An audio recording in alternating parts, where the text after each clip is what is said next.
Ndabasuhuje kandi mbahaye ikaze. Uyu munsi tugiye kuvuga ku bimenyetso ushobora kubona ku muntu ugahita umenya neza ko atari inshuti yawe nyanshuti, ahubwo wenda ari umuntu muziranye bisanzwe. Ikiganiro kirajya kurangira umaze kumenya neza abantu ukwiriye kwita inshuti koko, ndetse n'abantu ukwiriye kubona ko ari abantu muziranye bisanzwe.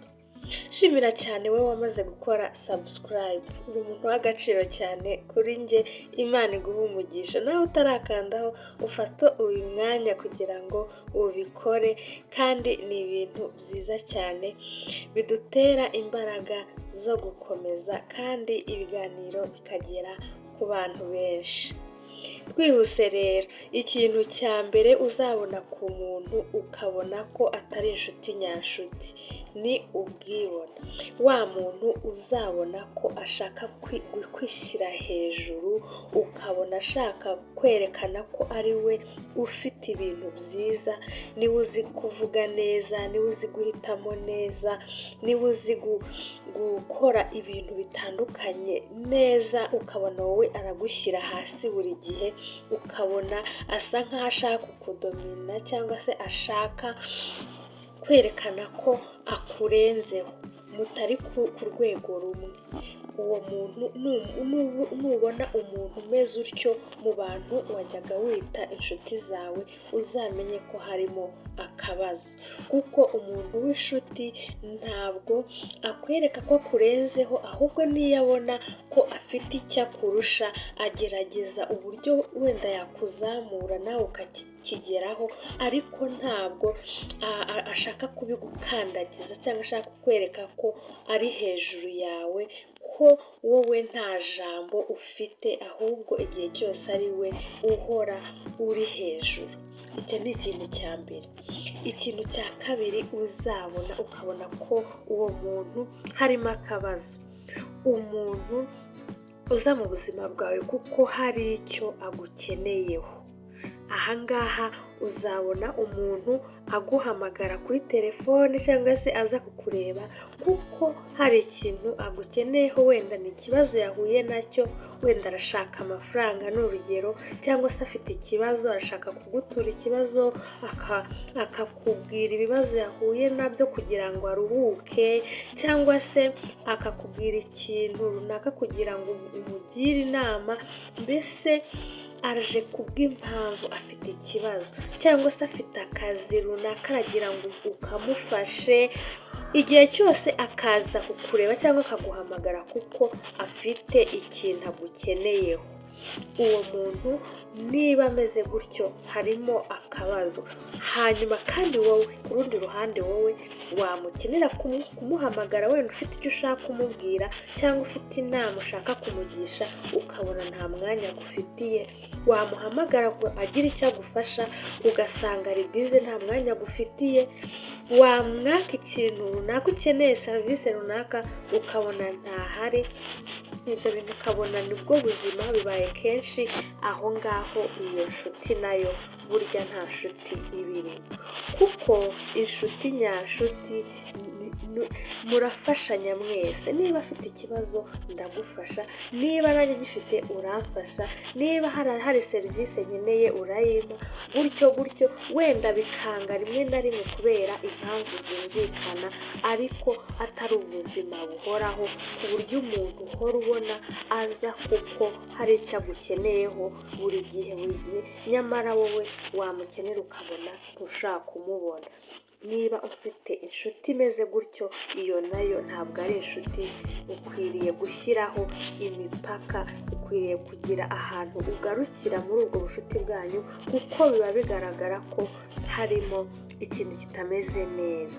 Hanyuma inshuti ya gatatu, ikintu cya gatatu ubona ku nshuti ukabona ko atari inshuti nyanshuti, nubona umuntu muri kumwe ukabona afite ishyari. Kwa kundi wageze ku ntsinzi yawe, wageze ku bintu byiza, uri kugenda utera imbere, ukabona afitemo akabazo, ukabona ntabyishimiye, ukabona mbese hari akantu katari kugenda neza hagati yanyu. akenshi umuntu ugira ishyari ntabwo yihishira, byanze bikunze hari utumenyetso ubona ukabona ko harimo akabazo afite, mbese atabyishimiye.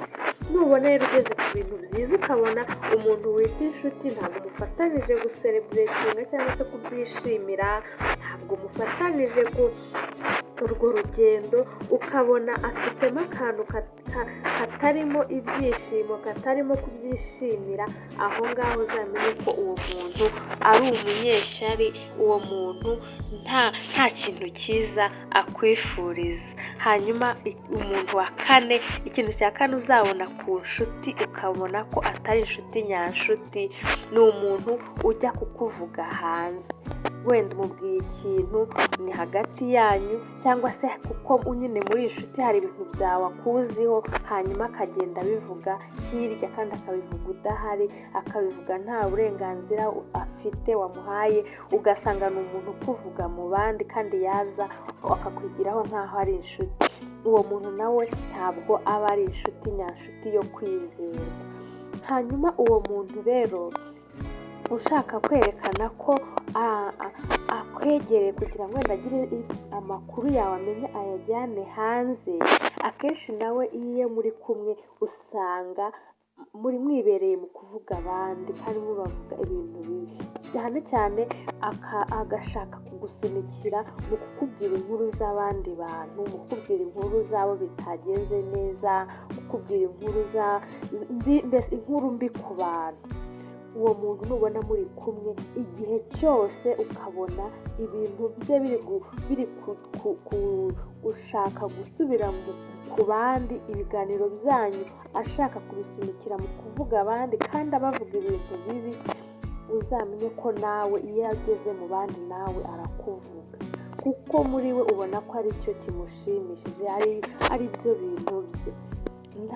Abantu bari kumwe ari babiri bari inshuti bashaka kuvugana ibintu byinshi n'ibyo, bashobora no kugera naho wenda bashobora no kuvuga ku muntu, ariko ibyo bishobora kubaho bitewe n'igihe, atari ibintu ubona bishishikaje umuntu, atari ibintu bya buri munsi, kandi nanone atari ibintu biganisha ku kibi, biganisha abandi ku kibi.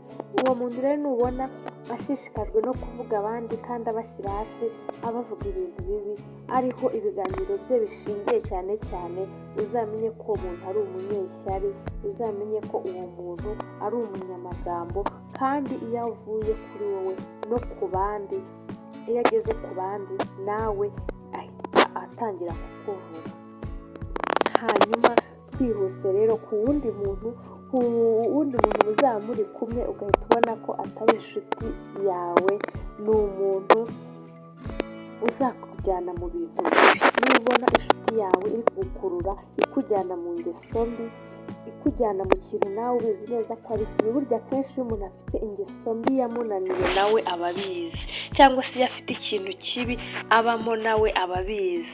Rero niba ufite ikintu ubona kitari cyiza muri wowe, hanyuma ukabona noneho n'inshuti yawe muri kumwe irakigusunikiramo, cyangwa se nayo murakijyanamo, uzamenye ko uwo muntu nta hantu azakugeza, ko atari inshuti nyanshuti yo kugumana nayo mu buzima bwa buri munsi. Kuko icyo kintu niba ari ikintu kibi, ari ikintu cyakunaniye, cyangwa se ari ikintu abantu bawe bakuri hafi bakubwira ko ari ikintu kibi, noneho ukabona umuntu wawe muri kumwe nicyo ashaka gukomeza gusunikiramo, uwo muntu ntabwo ari umuntu mwiza, ntabwo ari umuntu mwiza wo kugumana nawe. Inshuti nziza ni inshuti ikubwiza ukuri, ikakubwira aho wakosheje, mugashakira hamwe ukuntu mwagarura ibintu bikajya mu murongo.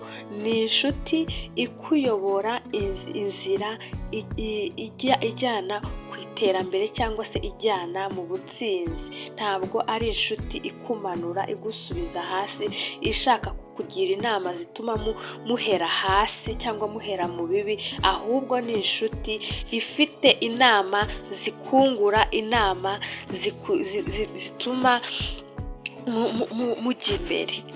Ahangaha naho nubona rero ufite inshuti idafite ikikungura, iyi nshuti nayo ntukajye uyita inshuti nyanshuti, ahubwo ujye uyita ko ari umuntu muziranye bisanzwe. Hanyuma inshuti dusorezaho ni inshuti ni inshuti ikubwira ikintu ukabona ntabwo igikoze. Mu buzima busanzwe umuntu ashobora kuvuga ikintu ntagikore ku bw'impamvu zitandukanye, ku bw'impamvu runaka ugasanga umuntu avuze ikintu ntagikore. Bijya bibaho mu buzima, ariko niba ari ikintu kibayeho kenshi kisubiramo, biba bigaragara ko harimo ikibazo. Biba bigaragara ko iyo nshuti yawe yifitemo ikintu cyo kubeshya, yifitemo ikintu cyo kwirarira, yifitemo ikintu cyo kwiyitirira ibintu udashoboye. Ni byiza rero ko niba ufite inshuti nyanshuti, igaragazwa n'uko ikigusezeranyije igikora, bigaragazwa n'uko ikivuze igikora. Wenda niyo byabaho bikabaho gake ku bw'impamvu runaka, nk'uko nawe wenda byakubaho, ariko ukabona ko atari wo muco we, cyangwa se atari wo muco wa buri munsi. Hanyuma uyu muntu nawe ni umuntu ugomba kuzashyiraho akabazo, ukabanza ukabyitondera, ukabyigaho, ukareba neza niba koko ari umuntu uteye gutya usezeranya amagambo ye adahuye n'ibikorwa. Wabona ari umuntu umeze gutyo, nawe ugashyira imipaka ushyiraho. Ibi bimenyetso rero tumaze kuvuga ni ibimenyetso bigaragaza abantu tubana nabo umunsi ku munsi, ukagira uburyo ugenda ubashyira mu byiciro, ukareba niba uwo muntu ari umuntu wo kugumana nk'inshuti nyanshuti, cyangwa niba ari umuntu wo kugumana nk'umuntu muziranye bisanzwe. Ntabwo bivuze ngo niba usanze atari inshuti nyanshuti ngo umwange, ahubwo amenya uko ubana nawe, umenye imipaka yawe aho ugomba kugarukira. Bizagufasha kubaho wishimye, bizagufasha kubaho utagirana ibibazo n'abantu, kandi bigufashe no kubaho witurije nta kibazo ufite mu buzima busanzwe. Ese wowe usanze inshuti ufite ari zingahe? Duhurire muri comment. Ndabashimiye cyane rero mwese mwakurikiye ikiganiro. Naho utaha ku yindi nsanganyamatsiko. Komeza kwibuka kujya mukora like, mukora comment, mukora share, kugira ngo ibiganiro byacu bibashe kugera ku bantu benshi. Ndabakunda cyane rero, mukomeze kugira ibihe byiza aho muri hose hatandukanye. Mwese ndabakunda cyane. Naho utaha. Bye bye.